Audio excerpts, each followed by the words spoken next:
16,000 ਦੇ ਟੈਸਟ ਲਿਖ ਕੇ ਦਿੱਤੇ ਡਾਕਟਰਾਂ ਨੇ ਮੈਨੂੰ, ਜਿਹੜੇ 3500 ਦੇ ਟੈਸਟ ਕਰਾਏ। 16,000 ਦੇ ਟੈਸਟ, ਐਕਸਰੇ ਰਿਪੋਰਟਾਂ ਵਗੈਰਾ, ਸਿਰਫ 3500 ਦੇ। ਉਹ ਬਾਕੀ ਜਿਹੜਾ ਸੀ ਉਹ ਮਤਲਬ ਉਹ ਕੀ ਸੀ। ਔਰ ਮੇਰੇ ਕੋਲ ਸਾਰੀਆਂ ਰਿਪੋਰਟਾਂ ਨੇ, ਸਾਰੀਆਂ ਪਰਚੀਆਂ, ਰਸੀਦਾਂ ਵਗੈਰਾ ਉਹਨਾਂ ਦੀਆਂ ਲਿਖੀਆਂ ਹੋਈਆਂ ਵੀ। ਮੈਂ ਵਿਦ ਪ੍ਰੂਫ ਅਗਲੇ ਪ੍ਰੋਗਰਾਮ ਦੇ ਵਿੱਚ ਤੁਹਾਨੂੰ ਵਿਖਾਵਾਂਗਾ ਕਿ ਯਾਰ ਇੰਨਾ ਜ਼ੁਲਮ, ਇੰਨੀ ਬੇਗੈਰਤੀ, ਬੇਸ਼ਰਮੀ ਦੀ ਇੰਤਹਾ। ਮਿਸਾਲ ਦੇ ਤੌਰ ਤੇ ਪਾਕਿਸਤਾਨ ਦੇ ਵਿੱਚ ਇੱਕ ਫੈਕਟਰੀ ਦੇ ਵਿੱਚ ਪੈਕਿੰਗ ਵਾਲੇ ਜਿਹੜੇ ਬੰਦੇ ਨੇ, ਉਹਨਾਂ ਦੀ 18,000 ਰੁਪਇਆ ਮਹੀਨੇ ਦੀ ਤਨਖਾਹ ਹੈ। ਅਗਰ ਉਹਨੂੰ ਟੈਸਟ ਕਰਾਣੇ ਪੈ ਜਾਣ, ਉਹ 16,000 ਦੇ ਟੈਸਟ ਕਰਵਾਉਣ, ਦਵਾਈਆਂ ਲੈਣੀਆਂ ਪੈ ਜਾਣ, ਜਾਂ ਮਜ਼ੀਦ ਡਾਕਟਰ ਦੀ ਚੈਕਿੰਗ ਦੀ ਫੀਸ ਉਹਨੂੰ ਕਿਤੇ ਪੇ ਕਰਨੀ ਪੈ ਜਾਵੇ, ਤੇ ਉਹ ਕਿੱਥੋਂ ਫਿਰ ਕਰਜ਼ਾ ਹੀ ਚੁੱਕੇਗਾ ਨਾ। ਜਦੋਂ ਉਹ ਕਰਜ਼ਾ ਚੁੱਕੇਗਾ ਆਪਣਾ ਇਹ ਕਰਨ ਵਾਸਤੇ, ਫਿਰ ਉਹ ਕਰਜ਼ਾ ਉਹਦੇ ਸਿਰ ਚੜੇਗਾ। ਉਹਨੂੰ ਲਾਹਣ ਵਾਸਤੇ ਕਿੰਨਾ ਚਿਰ ਉਹ ਮਜ਼ਦੂਰੀ ਕਰੇਗਾ, ਕਿੰਨਾ ਚਿਰ ਉਹ ਮਜ਼ੀਦ ਮਿਹਨਤ ਕਰੇਗਾ, ਤੇ ਫਿਰ ਉਹਦਾ ਕਰਜ਼ਾ ਲੱਥੇਗਾ। ਜਦੋਂ ਇੰਜ ਦੇ ਕੰਮ ਹੁੰਦੇ ਨੇ ਤੇ ਫਿਰ ਲੋਕ ਨਾਜਾਇਜ਼ ਕੰਮ ਕਰਦੇ ਨੇ, ਨਾਜਾਇਜ਼ ਤਰੀਕੇ ਨਾਲ ਫਿਰ ਉਹ ਵੀ ਪੈਸਾ ਕਮਾਉਣਾ ਸ਼ੁਰੂ ਕਰਦੇ ਨੇ, ਜੋ ਉਹਨਾਂ ਦੇ ਨਾਲ ਜ਼ਿਆਦਤੀ ਹੁੰਦੀ। ਮੈਂ ਖੁਦ ਇੱਕ ਮਾੜੇ ਘਰ, ਮੈਂ ਖੁਦ ਇੱਕ ਬੜੀ ਰਿਚ ਫੈਮਿਲੀ ਨਾਲ ਮੇਰਾ ਤਲਕ ਨਹੀਂ। ਮੈਨੂੰ ਡਾਕਟਰ ਨੇ 16,000 ਦੇ ਟੈਸਟ ਲਿਖ ਕੇ ਦਿੱਤੇ। ਅੱਗੇ ਮੈਂ ਗਿਆ, ਜਿਹੜੀ ਫਿਰ ਦੱਸਦੇ ਵੀ ਇਹ ਨੇ ਕਿ ਫਲਾਣੀ ਲੈਬਾਰਟਰੀ ਦੇ ਵਿੱਚੋਂ ਕਰਵਾਇਓ, ਜੇ ਦੂਜੀ ਲੈਬਾਰਟਰੀ ਦਾ ਟੈਸਟ ਅਗਰ ਤੁਸੀਂ ਕਰਾਓਗੇ ਤੇ ਕਾਬਲੇ ਕਬੂਲ ਨਹੀਂ ਹੋਵੇਗਾ, ਕਿਉਂਕਿ ਉਹਨਾਂ ਨਾਲ ਉਹਨਾਂ ਦੀ ਕਮਿਸ਼ਨ ਤੈਅ ਹੋਈ ਹੁੰਦੀ। ਮੈਂ ਜਦੋਂ ਉਸ ਲੈਬਾਰਟਰੀ ਦੇ ਵਿੱਚ ਗਿਆ ਵਾਂ, ਅੱਗੇ ਮੇਰਾ ਫਾਲੋਅਰ ਲੱਗਾ ਸੀ, ਉਹਨੇ ਮੈਨੂੰ ਦੱਸਿਆ ਘੁੰਮਣ ਸਾਹਿਬ ਇਹਦੇ ਉੱਪਰ ਇਹ ਲਿਖਿਆ ਇੰਨੀ ਕਮਿਸ਼ਨ ਹੈ, ਤੁਸੀਂ ਫਲਾਂ ਲੈਬ ਦੇ ਵਿੱਚ ਜਾਓ, ਉੱਥੋਂ ਟੈਸਟ ਕਰਵਾਓ। ਮੈਂ ਜਦੋਂ ਉਸ ਲੈਬ ਦੇ ਵਿੱਚ ਗਿਆ ਤੇ ਉਹ ਅੱਗੇ ਵੀ ਮੇਰੇ ਫਾਲੋਅਰ ਲੱਗੇ ਸੀ, ਦੂਸਰੀ ਲੈਬ ਦੇ ਵਿੱਚ ਵੀ।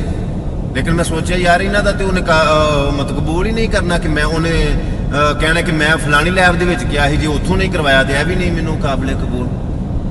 ਚਲੋ ਖੈਰ, ਕਿੱਸਾ ਮੁਖਤਸਰ। 16,000 ਦੇ ਟੈਸਟ, 3500 ਦੇ ਵਿੱਚ ਓਰੀਜਨਲ ਟੈਸਟ। ਇਸੇ ਤਰ੍ਹਾਂ ਦਵਾਈਆਂ।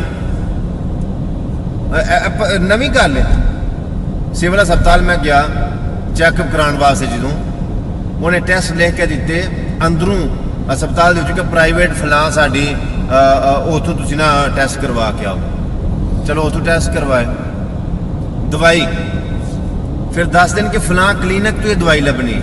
ਉਹਨਾਂ ਦੇ ਨਾਲ ਕਮਿਸ਼ਨਾਂ ਹੁੰਦੀਆਂ, ਉਹਨਾਂ ਦੇ ਨਾਲ ਇਹਨਾਂ ਤੇ ਕਮਿਟਮੈਂਟ ਹੋਈ ਹੁੰਦੀ ਹੈ ਕਿ ਦਵਾਈਆਂ ਦੇ ਵਿੱਚੋਂ ਇੰਨੇ % ਸਾਡਾ ਹੈ।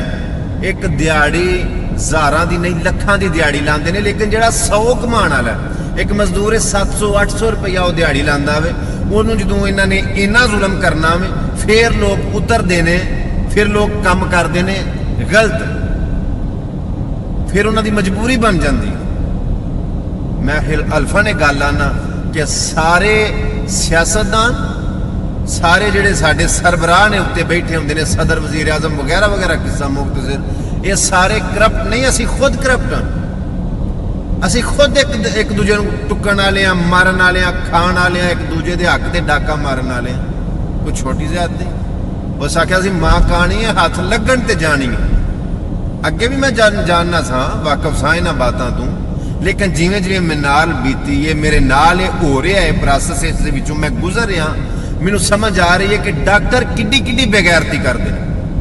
ਮੈਂ ਪਿੱਛੇ ਜੇ ਵੀ ਇਹ ਗੱਲ ਆਖੀ ਸੀ, ਇੱਕ ਡਾਕਟਰ ਤੇ ਇੱਕ ਟੀਚਰ ਬੜਾ ਅਜ਼ੀਮ ਸ਼ੋਭਾ ਹੈ, ਬੜਾ ਅਜ਼ੀਮ ਸ਼ੋਭਾ ਹੈ। ਸਾਰੇ ਗੰਦੇ ਨਹੀਂ, ਲੇਕਿਨ ਕੁਝ ਗੰਦਿਆਂ ਨੇ ਸਾਰਿਆਂ ਦਾ ਅੱਗ ਮਾਰ ਛੜਿਆ, ਉਹਨਾਂ ਨੂੰ ਵੀ ਬੇਇੱਜ਼ਤ ਕਰ ਛੜਿਆ। ਇਸ ਤਰ੍ਹਾਂ ਨਹੀਂ ਹੋਣਾ ਚਾਹੀਦਾ। ਐਡਾ ਜ਼ੁਲਮ ਨਾ ਕਰੋ। ਤੁਸੀਂ ਮਰਨਾ ਨਹੀਂ, ਮੌਤ ਯਾਦ ਨਹੀਂ। ਅਗਰ ਇਹ ਚੀਜ਼ਾਂ ਤੁਹਾਨੂੰ ਯਾਦ ਹੋਣ ਨਾ, ਕਿਹਦੇ ਵਾਸਤੇ ਕਮਾਉਂਦੇ, ਕਿਹਦੇ ਵਾਸਤੇ ਹੋ, ਆਖਿਰ ਕਿਹਦੇ ਵਾਸਤੇ ਤੁਸੀਂ ਛੱਡ ਕੇ ਜਾਣਾ। ਜਿੰਨੇ ਡਾਕਟਰ ਨੇ ਸਾਰਿਆਂ ਨੂੰ ਇਹ ਗੱਲ ਆਖਾਂਗਾ, ਕੋਸ਼ਿਸ਼ ਕਰੋ, ਅਗਰ ਸੁਣਦੇ ਹੋ ਮੇਰੇ, ਕੋਸ਼ਿਸ਼ ਕਰੋ ਕਿ ਖੁਦਾ ਦਾ ਖੌਫ ਆਪਣੇ ਅੰਦਰ ਪੈਦਾ ਕਰੋ।